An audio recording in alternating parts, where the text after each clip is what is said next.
Hello guys, welcome to my YouTube channel commerce Bhandar. Friends, मैं आज आपके लिए लेके आई हूँ क्लास 11th का बिजनेस स्टडीज़ का चैप्टर 3, जो है हमारा public, private and global enterprises. तो इसका इंट्रो से शुरू करते हैं। क्या है इसमें? Soma, a student of class 11th was reading a newspaper. Soma कोई स्टूडेंट है 11th क्लास की जो कि न्यूज़पेपर रीड कर रही थी। There was a news item that government plan to disinvest its shares in some PSUs as they were incurring heavy loss.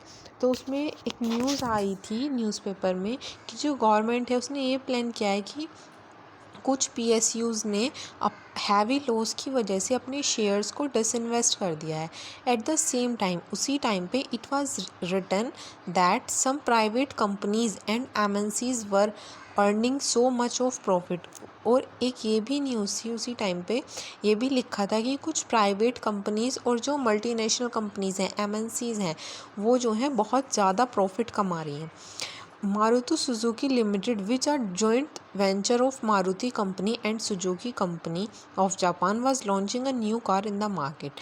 Maruti Suzuki Limited, जो कि एक जॉइंट वेंचर है मारुति कंपनी और सुजुकी कंपनी का Japan की, वो एक नई कार लॉन्च कर रही है मार्केट में। She was curious to know about these terms like PSUs, joint venture etcetera. तो वो लड़की जो है सोमा, वो बहुत ज़्यादा क्यूरियस हो गई ये जानने के लिए कि क्या है ये PSUs और ये जॉइंट वेंचर, ये सब। तो हम पढ़ते हैं फॉर्म ऑफ बिजनेस ऑर्गेनाइजेशन हमारी दो तरह की होती हैं।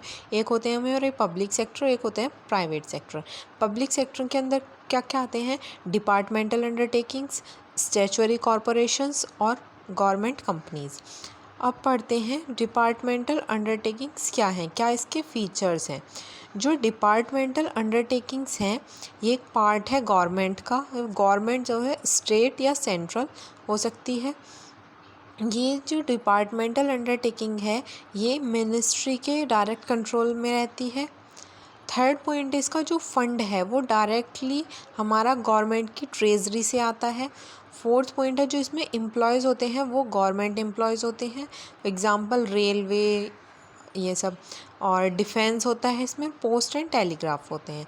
अब इसके क्या क्या मेरिट्स हैं, इसकी कुछ मेरिट्स हैं, मीन्स इसके फ़ायदे क्या हैं। इसमें डिपार्टमेंटल अंडरटेकिंग में इफ़ेक्टिव कंट्रोल होता है एम्प्लॉयज़ के ऊपर, पब्लिक की अकाउंटेबिलिटी होती है और नेशनल सिक्योरिटी के लिए ये बहुत ज़्यादा सूटेबल है। अब इसकी कुछ डीमेरिट्स भी हैं। डीमेरिट्स है इसकी लैक्स ऑफ फ्लेक्सिबिलिटी। फ्लेक्सिबिलिटी की इसके अंदर कमी रहती है, क्योंकि जो इसमें डिसीज़न है वो फिक्स हो जाते हैं, हम उन्हें चेंज नहीं कर सकते, तो इसलिए फ्लेक्सिबिलिटी की कमी है। और डिसीज़न मेकिंग में डिले होता है, इसमें देर से डिसीज़न लिए जाते हैं। रेड टैपिज्म, एक दूसरे के ऊपर गलत, एक दूसरे को ब्लेम करते हैं, इसमें ये रेड टैपिज्म होता है। पॉलिटिकल इंटरफेरेंस ज़्यादा होता है जब गवर्नमेंट है। और enable to take up advantage of opportunity, और जो अपॉर्चुनिटी है हमारी, एडवांटेज की अपॉर्चुनिटी है, वो लेने के लिए अनेबल होती है, एबल नहीं होती है। ये हमारा डिपार्टमेंटल अंडरटेकिंग्स में आ गया। सेकंड होता है हमारा स्टैट्यूटरी कॉरपोरेशंस। स्टैट्यूटरी कॉरपोरेशंस पढ़ते हैं, क्या होता है? They are created by special acts of parliament. ये जो स्टैट्यूटरी कॉरपोरेशन है, मीन्स स्पेशल कॉरपोरेशंस हैं जो कि पार्लियामेंट बनाता है कुछ स्पेशल एक्ट्स के द्वारा, विच कंटेन, जो कि होती हैं जिसमें उनकी पावर्स और फंक्शन, रूल्स रेगुलेशन, उनके एम्प्लॉय से रिलेटेड और उनका रिलेशन कैसा है गवर्नमेंट के डिपार्टमेंट के साथ। अब इसके कुछ फीचर्स हैं। जो स्टैट्यूटरी कॉरपोरेशन है वो फुल्ली गवर्नमेंट के द्वारा ओन्ड होता है, जो ओनर होता है वो गवर्नमेंट होती है, उसकी सेपरेट लीगल एंटिटी होती है, लेकिन जो उसके एम्प्लॉयज़ होते हैं वो गवर्नमेंट एम्प्लॉयज़ नहीं होते। हमारा डिपार्टमेंटल अंडरटेकिंग में क्या था, जो एम्प्लॉयज़ थे वो गवर्नमेंट एम्प्लॉयज़ थे, लेकिन स्टैट्यूटरी कॉरपोरेशन में एम्प्लॉय जो है गवर्नमेंट एम्प्लॉयज़ नहीं होते। जो इसमें बोर्ड ऑफ डायरेक्टर होता है स्टैट्यूटरी कॉरपोरेशन में, वो अपॉइंट होता है गवर्नमेंट के द्वारा। अगला पॉइंट है इसका, it prepare its own budget and can retain in its earning which can be use for its business. वो अपना बजट खुद से प्रिपेयर करता है और अपनी अर्निंग को रखता है, जो कि हम आगे यूज़ कर सकते हैं अपने बिजनेस में। Profit is not the main motive. इसका स्टेचुअरी कॉरपोरेशन में सिर्फ प्रॉफिट ही मेन मोटिव नहीं होता, इसके अंदर पब्लिक की अकाउंटेबिलिटी होती है और ये फ्री होता है, इसमें किसी भी तरह की इंटरफेरेंस नहीं होती। अब इसकी कुछ मेरिट्स दी हुई हैं। ये फ्री है अनडिज़ायरेबल गवर्नमेंट से। अनडिज़ायरेबल गवर्नमेंट जो हमें गवर्नमेंट की जिसकी नीड नहीं है उससे फ्री है, उसका कोई इंटरफेरेंस नहीं होता इसमें।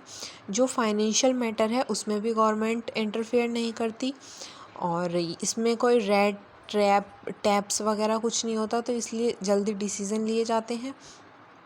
जो पॉलिसीज़ होती हैं स्टेचुअरी कॉरपोरेशंस की वो पार्लियामेंट्री कंट्रोल में होती हैं, तो वो इंश्योर करती हैं कि जो प्रोटेक्शन है हमारे पब्लिक इंटरेस्ट की वो हो।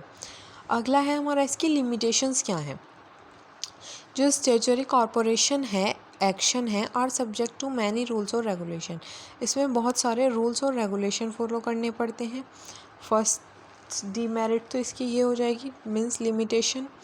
सेकंड है हमारी जो गवर्नमेंट और पॉलिटिकल इंटरफेरेंस है वो होता है, जिसमें कि बहुत ज़्यादा फंड इन्वॉल्व होता है। जो हम मेजर डिसीजंस लेते हैं, बड़े बड़े डिसीजन लिया जाते हैं, उनमें बहुत ज़्यादा फंड की ज़रूरत पड़ती है। थर्ड पॉइंट है इसमें where there is a dealing with public corruption exist at a larger level. जब डील होती है पब्लिक के साथ तो करप्शन जो है, भ्रष्टाचार जो है वो बड़े लेवल पे हो जाता है इसमें।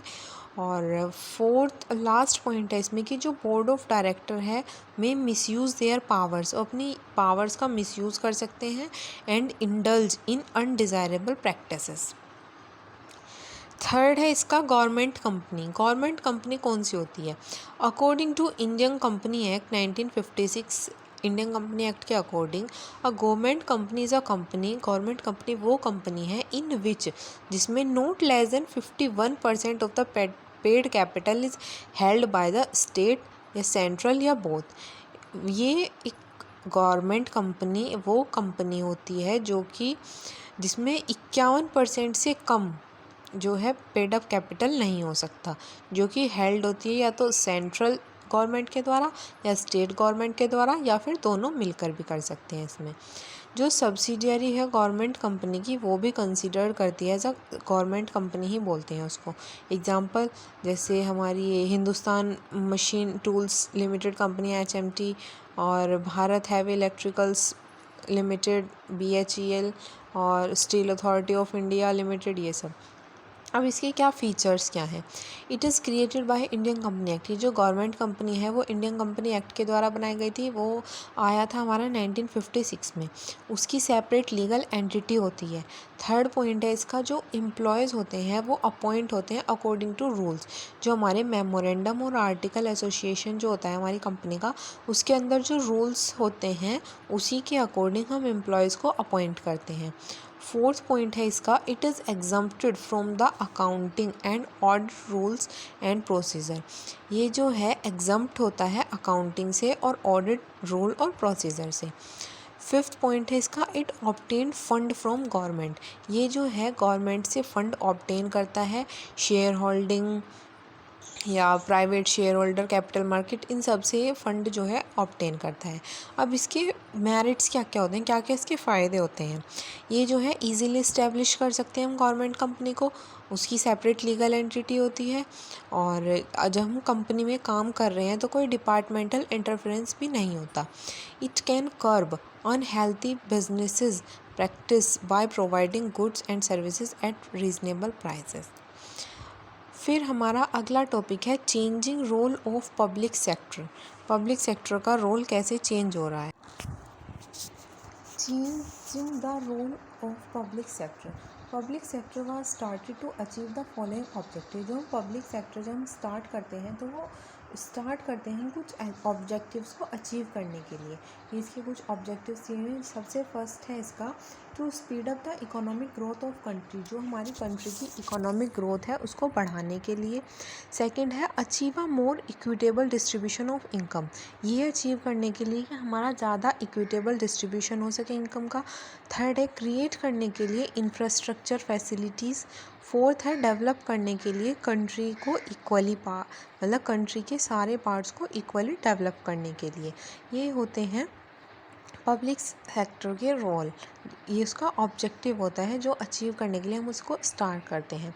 जो परफॉर्मेंस होती है पब्लिक सेक्टर की was poor due to unorganised plants, outdated technology, under utilisation of capacity, over staffing, trade unionism, political interference etcetera. जो परफॉर्मेंस है पब्लिक सेक्टर की वो बहुत ज़्यादा बेकार हो गई है क्योंकि अनऑर्गेनाइज्ड प्लांट्स हैं, टेक्नोलॉजी जो है वो बहुत ज़्यादा आउटडेटेड है और अंडर यूटिलाइजेशन कैपेसिटी है, over staffing, trade unionism, political interference, ये सब होते रहते हैं।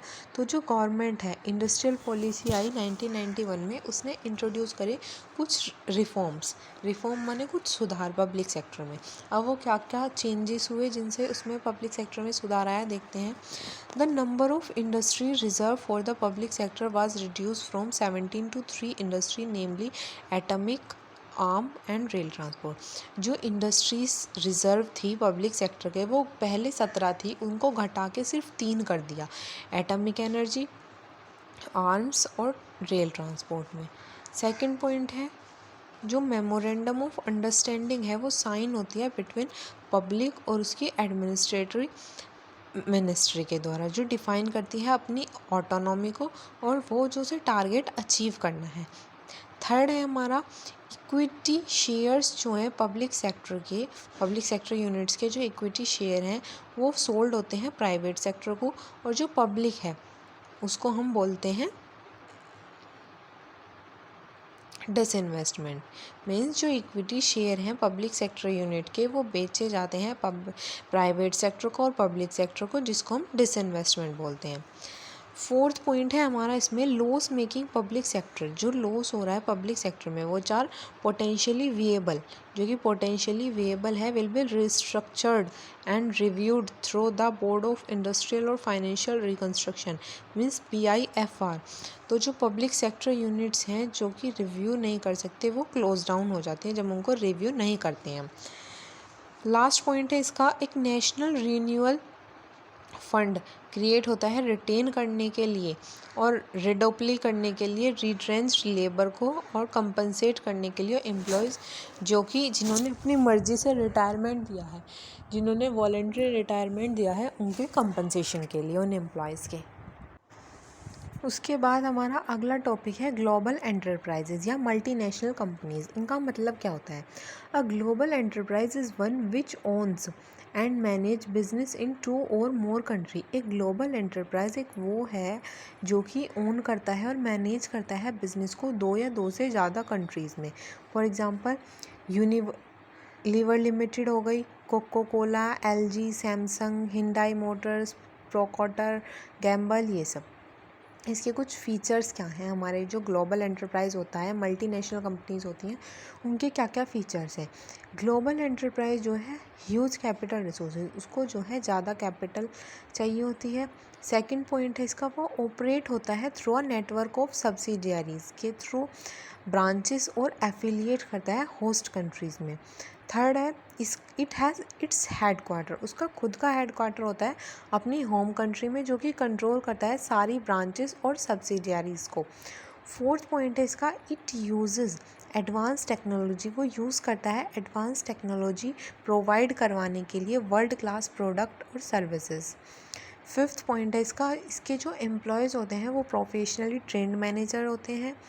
नेक्स्ट पॉइंट में क्या है, it has vast access to international market, उसका जो है अच्छा खासा एक्सेस हुआ होता है, एक्सपेंडेशन होता है इंटरनेशनल मार्केट्स में। अगला है, it has advance research and development department which are engaged in developing new products and superior design of existing product. इसकी जो है एडवांस रिसर्च और डेवलपमेंट डिपार्टमेंट होते हैं जो कि इंगेज होते हैं, मतलब शामिल होते हैं डेवलप करने में नए नए प्रोडक्ट्स और सुपीरियर डिज़ाइन एग्जिस्टिंग प्रोडक्ट्स के। Next point is it uses aggressive marketing strategies, वो यूज़ करता है एग्रेसिव मार्केटिंग स्ट्रेटजी। नेक्स्ट है हमारा, it usually enters into agreement with local firms in the host country, ये जो है यूजुअली एंटर करता है एग्रीमेंट में लोकल फर्म के साथ होस्ट कंट्रीज़ में। अगला है हमारा टॉपिक जॉइंट वेंचर। ये जॉइंट वेंचर हमारा चैप्टर का पढ़ेंगे क्या है, मीनिंग क्या है जॉइंट वेंचर का? Joint venture is a business partnership between 2 और मोर companies for a specified purpose. किसी स्पेशल पर्पस के लिए 2 या 2 से ज़्यादा कंपनीज के बीच में जो बिजनेस की पार्टनरशिप होती है उसको हम जॉइंट वेंचर बोलते हैं। फॉर एग्जांपल हीरो होंडा होगी, मारुति उद्योग है, बिरला यामाहा लिमिटेड, ये सब मीन्स जिसमें 2 या 2 से ज़्यादा कंपनीज जुड़ के कुछ स्पेशल पर्पस के लिए जुड़ती हैं और अपनी एक बिज़नेस की पार्टनरशिप बनाती हैं, उसको हम जॉइंट वेंचर बोलते हैं। इसके फ़ायदे क्या क्या होते हैं? Joint venture has greater resources and capacity. जो जॉइंट वेंचर है उसके ज़्यादा रिसोर्सेज और कैपेसिटी होते हैं। It has access to advance technology. उसके पास एक्सेस होता है एडवांस टेक्नोलॉजी का। थर्ड पॉइंट है it has access to new market. उसका एक्सेस होता है नई मार्केट का। फोर्थ पॉइंट हमारा it can produce product at a lower cost. वो जो है प्रोडक्ट प्रोड्यूस करता है लो कॉस्ट पे। फिफ्थ पॉइंट है it has ideas and technologies to develop innovative product and services. उसके पास आइडियाज़ और टेक्नोलॉजी होते हैं डेवलप करने के लिए नए नए, इनोवेटिव में नए नए प्रोडक्ट और सर्विसेज। लास्ट पॉइंट है इसका, when one party in a joint venture has well established brand and goodwill the other party get it's benefit. यदि कोई एक पार्टी जो है जॉइंट वेंचर में अच्छे से इस्टेब्लिश ब्रांड है उसकी और गुडविल है तो अदर पार्टी को जो है उसका बेनिफिट मिलता है। उसके बाद ये हमारा पब्लिक प्राइवेट पार्टनरशिप, ये हमारा इस चैप्टर का लास्ट टॉपिक है PPP। इसमें क्या है? PPP का मतलब है एक enterprise in which a project और service is financed and operated through a partnership between government and private sector. PPP का मतलब है एक ऐसा एंटरप्राइज जिसमें एक प्रोजेक्ट या कोई सर्विस जो है हम फाइनेंस करते हैं और ऑपरेट करते हैं पार्टनरशिप के थ्रू गवर्नमेंट और प्राइवेट सेक्टर के बीच में। इसके क्या फीचर्स हैं? ये फैसिलिटी देता है पार्टनरशिप की पब्लिक और प्राइवेट सेक्टर के बीच में। सेकंड है रिलेटेड होता है हाई प्रायोरिटी प्रोजेक्ट से। थर्ड है इसका इट इज़ सूटेबल, ये सूटेबल होता है फॉर बिग प्रोजेक्ट्स के लिए whose gestation period is long, जिसका गेस्टेशन पीरियड बहुत ज़्यादा बड़ा होता है, बड़े प्रोजेक्ट होते हैं उनके लिए सूटेबल है हमारा PPP। फोर्थ है हमारा revenge is shared between government and public private enterprise in the agreed ratio. जो रेवेन्यू होता है, हमारी जो कमाई होती है वो जो है शेयर उसका हो जाता है गवर्नमेंट और प्राइवेट एंटरप्राइज के बीच में, जो उनका एग्रीड रेशियो होता है उसमें। It is use in the government projects targeted at a public welfare. ये यूज़ होता है गवर्नमेंट प्रोजेक्ट में जिसका टारगेट होता है पब्लिक का वेलफेयर, मीन्स सोसाइटी का वेलफेयर। ये चैप्टर कंप्लीट हो गया। उसके बाद ये कुछ क्वेश्चंस हैं, वेरी शॉर्ट आंसर क्वेश्चन, आप इनको पढ़ लेना। उसके बाद ये लॉन्ग आंसर क्वेश्चन है, आंसर भी दिए हुए हैं इनके साथ, ये देखो। आप इनको पढ़ के कुछ समझ लेना और कोई प्रॉब्लम हो, डाउट हो तो मेरे को कमेंट सेक्शन में कमेंट करके पूछना। Thank you. वीडियो पसंद आई हो तो please like share and subscribe my channel.